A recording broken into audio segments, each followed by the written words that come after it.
yang sama sebagai perdagangan secara elektronik. Namun, e-commerce dan e-bisnis memiliki pengertian dan konsep yang berbeda. Dalam e-commerce, teknologi informasi dan komunikasi digunakan secara internal dan eksternal organisasi, serta transaksi antar organisasi dengan individu yang berorientasikan pada perolehan uang atau keuntungan. Sedangkan dalam e-bisnis, informasi dan komunikasi yang disingkat dengan ICT, Information Communication Technology, digunakan untuk meningkatkan bisnis organisasi yang mencakup seluruh aspek bisnis, baik yang berorientasi pada profit maupun non-profit.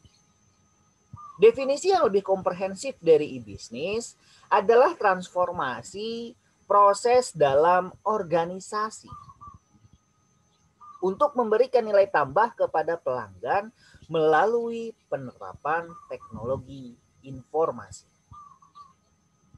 Dalam pengembangannya, e-commerce memiliki 5 konsep dasar diantaranya.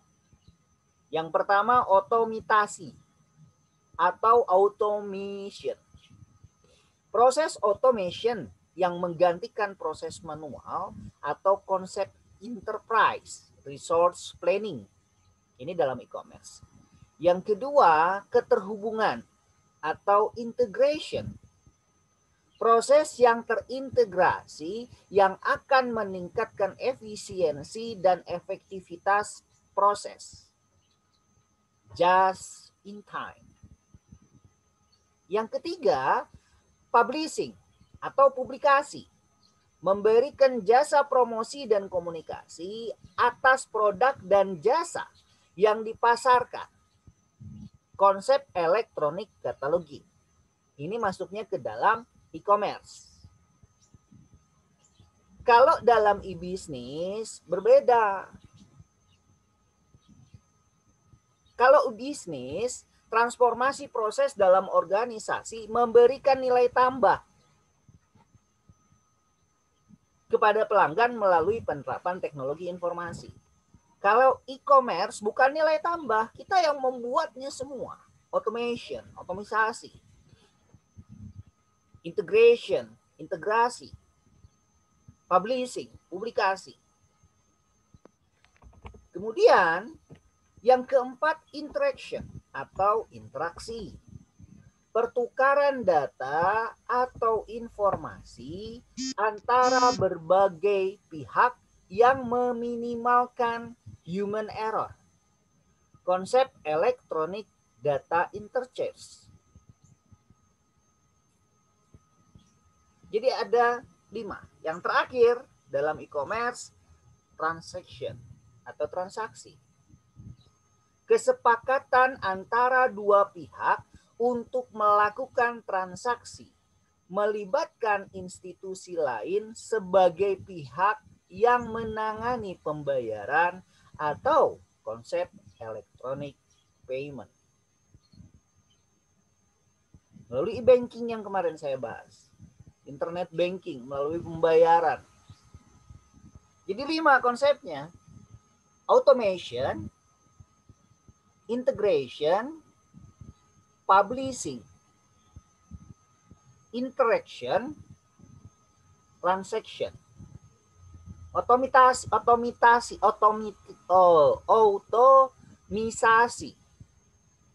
menggantikan proses manual.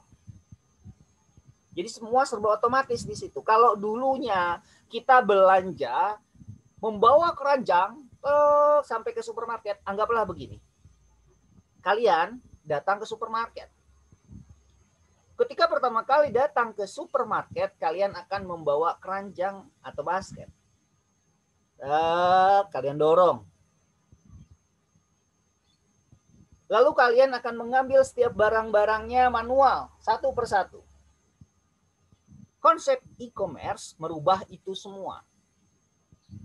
Menggantikan basket tadi ke dalam dunia internet yang dikatakan sebagai automation. Otomatis semuanya. Tidak perlu lagi kalian mendorong keranjang-keranjang basket yang ada di supermarket itu untuk mengambil barang-barang. Ini yang dikatakan automation. Semua dibuat otomatis. Tinggal pilih, masukkan ke dalam keranjang, masukkan ke dalam basket. Ini dikatakan sebagai konsep enterprise, resource planning. Kemudian integrasi atau integration, proses yang terintegrasi yang meningkatkan efisiensi dan efektivitas proses, just in time. Pada saat itu juga real time. Yang ketiga, publikasi atau publishing. Memberikan jasa promosi dan komunikasi atas produk dan jasa yang dipasarkan. Ini yang dikatakan sebagai katalog tadi. Semua produk yang kalian miliki, kalian masukkan ke dalam gambar di dalam blog kalian atau di dalam website kalian yang berisikan informasi mengenai informasi manfaat produk, harga produk, dan lain sebagainya. Kalian buatkan katalog semua produk. Jadi orang mudah untuk melihat, paperless. Kalau dalam bukan dunia maya, mereka menggunakan kertas. Di dalam dunia maya atau e-commerce, kalian menggunakan website. Tidak menggunakan kertas. Paperless tadi. Yang dikatakan sebagai katalog. Yang keempat, interaction atau interaksi. Pertukaran data atau informasi antar berbagai pihak yang meminimalkan human error. Konsep electronic data interchange. Yang kelima, transaksi. Kesepakatan antara dua pihak untuk melakukan transaksi melibatkan institusi lainnya sebagai pihak yang menangani pembayaran. Ini dikatakan electronic payment, e-banking, melibatkan pihak perbankan. Keuntungan dan kelebihan dari e-commerce bagi konsumen yang pertama, harga lebih murah. Belanja cukup satu tempat. Bagi pebisnis, keuntungan e-commerce efisien, tepat waktu. Bagi manajemen, peningkatan pendapatan, loyalitas pelanggan, dan lain sebagainya. Ini keuntungan dari e-commerce. Bagi konsumen, harga lebih murah. Bagi pengelola bisnis, efisien, tanpa kesalahan dan tepat waktu. Bagi manajemen, peningkatan pendapatan atau loyalitas pelanggan. Kelebihan dari e-commerce. Tadi keuntungannya, sekarang kelebihannya. Menyediakan harga yang kompetitif. Harga bersaing. Yang kedua, menyediakan jasa pembelian yang tanggap, cepat, dan ramah. Yang ketiga, menyediakan informasi barang dan jasa yang lengkap dan jelas. Yang keempat, menyediakan banyak bonus, diskon, penawaran istimewa, dan kupon. Yang kelima, memberikan perhatian khusus seperti usulan pembelian dan mempermudah kegiatan perdagangan. Ini dikatakan sebagai e-commerce, keuntungan dari e-commerce dan kelebihan dari e-commerce.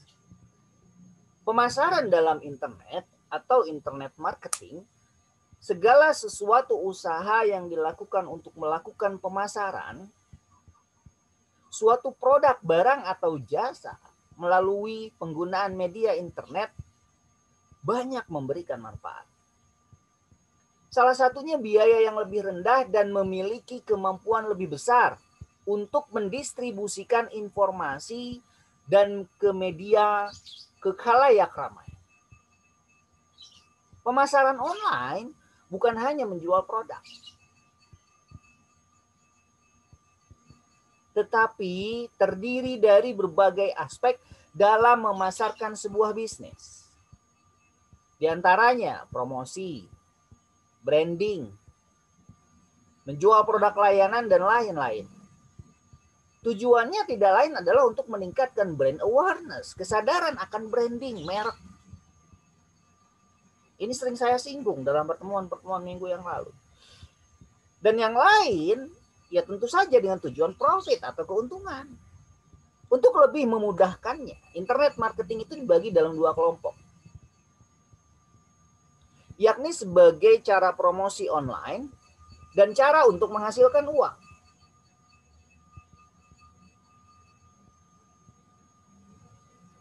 Intinya, internet marketing sebenarnya hanya dua, promosi dan menghasilkan uang. Tapi tipe bisnisnya ada banyak.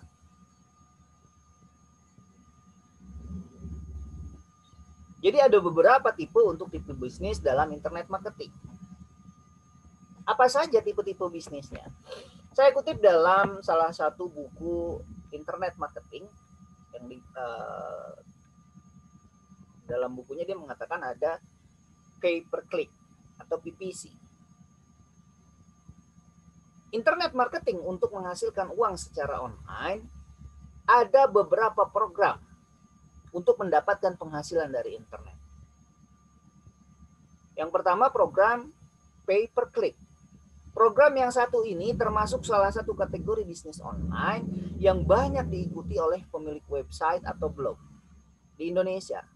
Para pemilik blog bisa mendapatkan penghasilan dari klik iklan yang dilakukan oleh pengunjung blog atau website, seperti Google AdSense.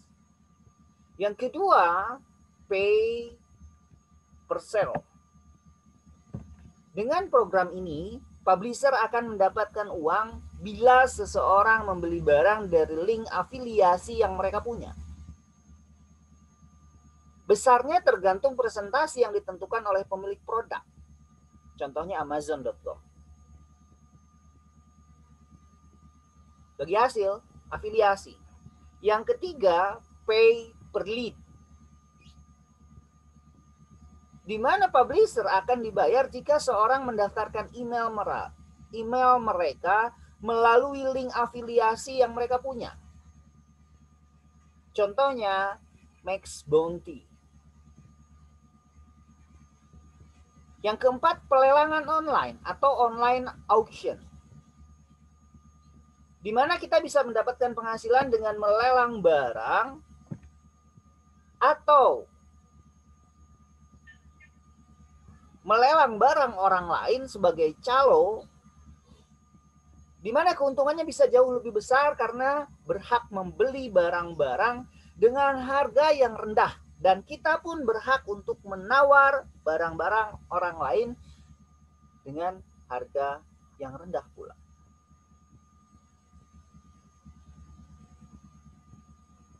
Yang kelima, menjual produk sendiri. Ini keuntungannya. Kalau kita punya produk yang ingin dijual, baik itu produk fisik atau produk digital, maka kita bisa menjualnya secara online. Kita bisa membuat sebuah sales page atau toko online agar pengguna internet bisa membaca informasi yang kita sampaikan kepada mereka tentang produk yang kita jual tersebut. Makanya manfaatkanlah website yang kalian punya, blog yang kalian punya, YouTube yang kalian punya, Facebook yang kalian punya, Instagram yang kalian punya, yang sudah saya tugaskan untuk kalian membuat account-account tersebut untuk membangun brand awareness. Calon konsumen akan sadar bahwa kalian memiliki, oh ya, Zain mempunyai perusahaan ini di internet. Aisyah mempunyai perusahaan Orange. Nurul mempunyai perusahaan apa lagi. Dan semua bisa ngeh kalau setiap hari kita stimulan mereka. Kita berikan informasi produk setiap hari terus. Kita berikan informasi mengenai ini barang saya setiap hari. Kita bangkitkan brand awareness mereka dengan memberikan informasi-informasi mengenai apa yang kita punya. Entah itu Orange, entah itu white, entah itu blue, pink, and others, dan lain sebagainya. Ada yang ingin membangun awareness.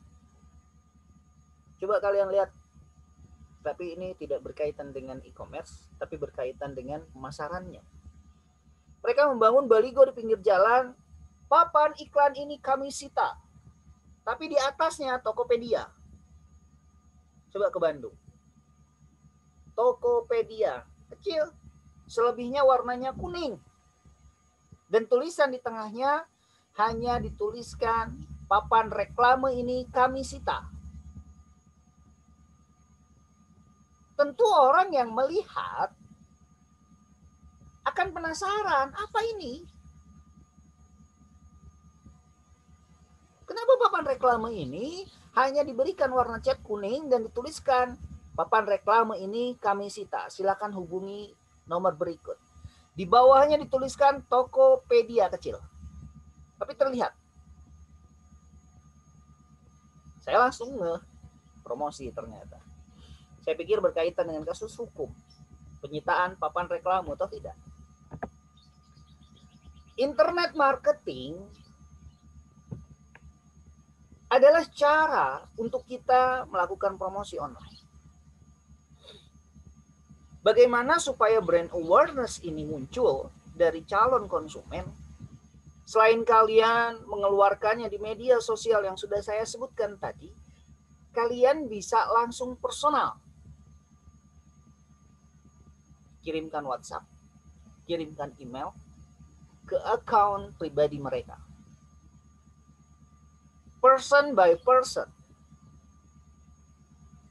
Orang per orang. Share. Sampai mereka ngeh bahwa kalian adalah pelaku usaha, pelaku bisnis internet online, e-commerce. Di berbagai perusahaan, di berbagai negara atau perusahaan-perusahaan besar seperti Amerika Serikat yang memiliki Amazon.com atau Indonesia yang memiliki Tokopedia, ini berhasil memasarkan bisnis mereka melalui internet. Baik itu skala kecil maupun skala besar. Hal ini karena masyarakat di Indonesia sudah semakin banyak yang menggunakan internet. Hampir 36 juta. Itu data per 2016. Apalagi sekarang. Sebagian besar masyarakat Indonesia sudah memiliki smartphone. All of us. Dan bisa membuka berbagai situs melalui ponsel mereka. Tentu, anak saya saja yang masih sekolah toddler, berkaitan dengan pandemi ini, sudah membuka handphone, sudah pakai smartphone. Mau tidak mau, kami tidak bisa melarangnya. Toh memang tuntutan sekolahnya. Setiap anak harus memegang smartphone, harus bersinggungan dengan smartphone, walaupun usianya masih usia toddler.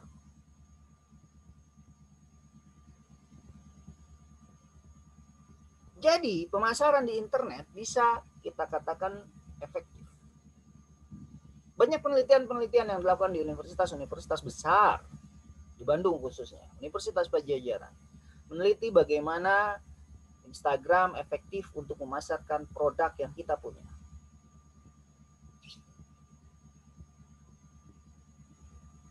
Bagaimana Facebook efektif untuk memasarkan atau mempromosikan produk yang kita punya. Hampir 60-70% hasil penelitian mereka mengatakan bahwa itu efektif.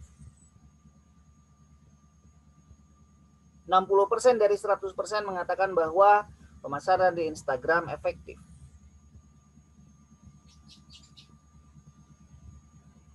60% sampai dengan 70% mengatakan pemasaran di sosial media Facebook efektif. 50 dari 100. Jadi setengah dari populasi yang dijadikan sampel mengatakan bahwa itu efektif.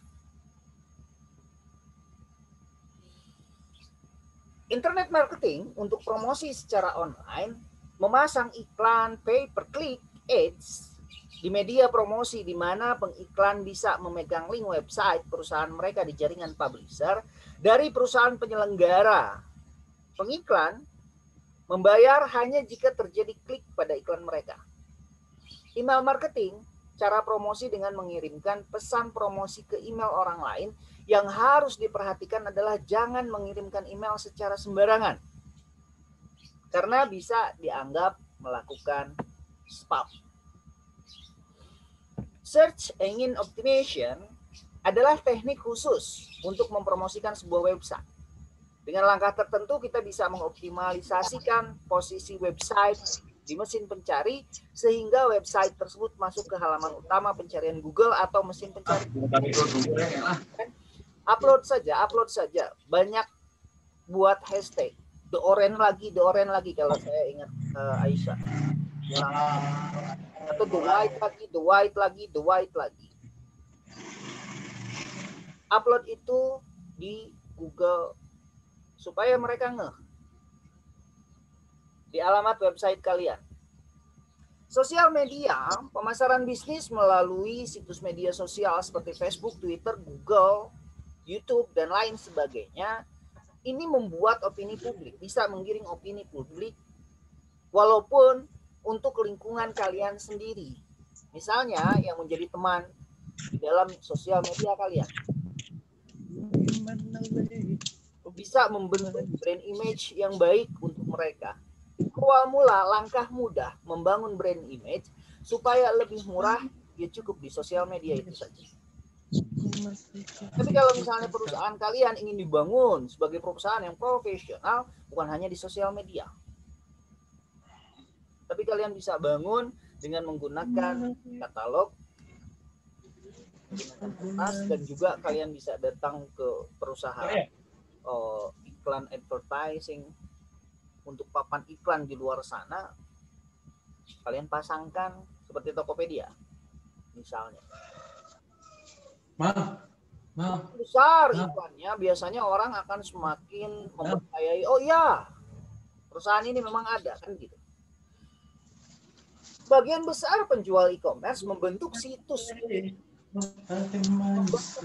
bisnis retailnya dalam website, entah retail besar seperti Amazon atau retail web kecil.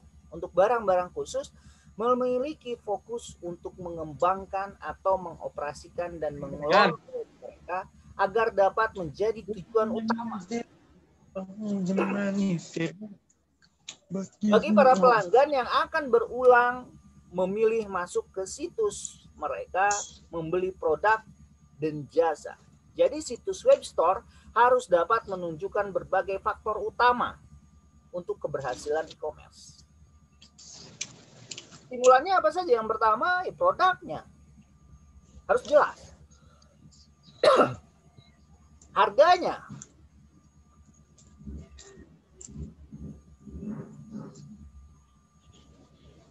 tempatnya kalau itu jasa. Kemudian kemenarikan dari tampilannya, kemenarikan dari isi pesannya. Buat hal yang lucu, buat hal yang menarik dari iklan yang kalian buat. Buat suatu hal yang belum ada, unik.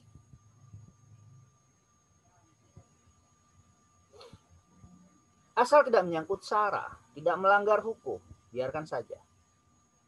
Kalau itu unik, itu menarik, itu akan membangkitkan orang dan kepenasaran orang untuk mengklik website yang kita punya. Itu yang harus kalian lakukan.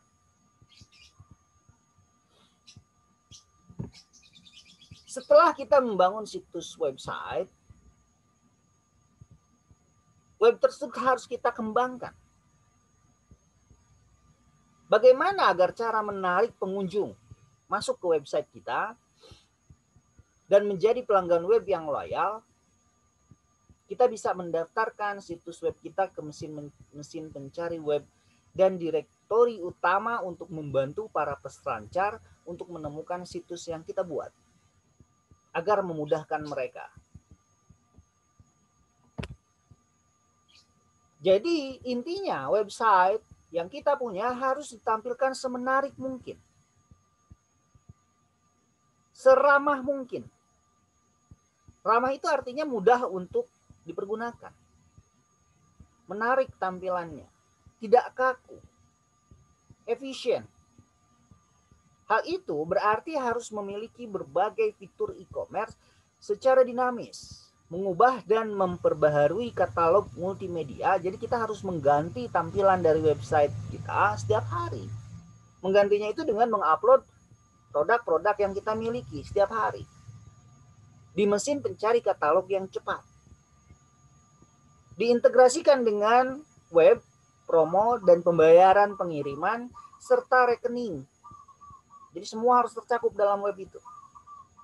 Apa saja yang tadi harus tercakup? Produknya, harganya, pola pembayarannya, cara pengirimannya,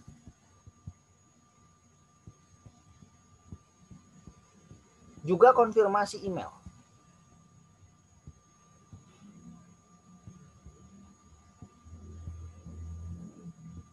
Untuk mendokumentasikan pesanan yang akan diproses, adakan fitur layanan pelanggan untuk konfirmasi. Jadi selain di dalam website itu ada harga, produk, price, place, promotion, diskon, dan lain sebagainya, people, kalian harus mencantumkan juga proses pengirimannya, pola pembayarannya, dan email konfirmasi. Itu yang paling penting. Saya pikir di sesi yang pertama ini mengenai e-commerce dan e-business saya cukupkan sekian, dan saya akan mengabsen di sesi yang kedua, dan kalian bisa masuk lagi ke alamat URL yang sama untuk kita melakukan absensi. Terima kasih atas perhatiannya. Wabillahi taufiq wal hidayah. Assalamualaikum warahmatullahi wabarakatuh. Waalaikumsalam warahmatullahi wabarakatuh. Waalaikumsalam warahmatullahi wabarakatuh. Waalaikumsalam warahmatullahi wabarakatuh.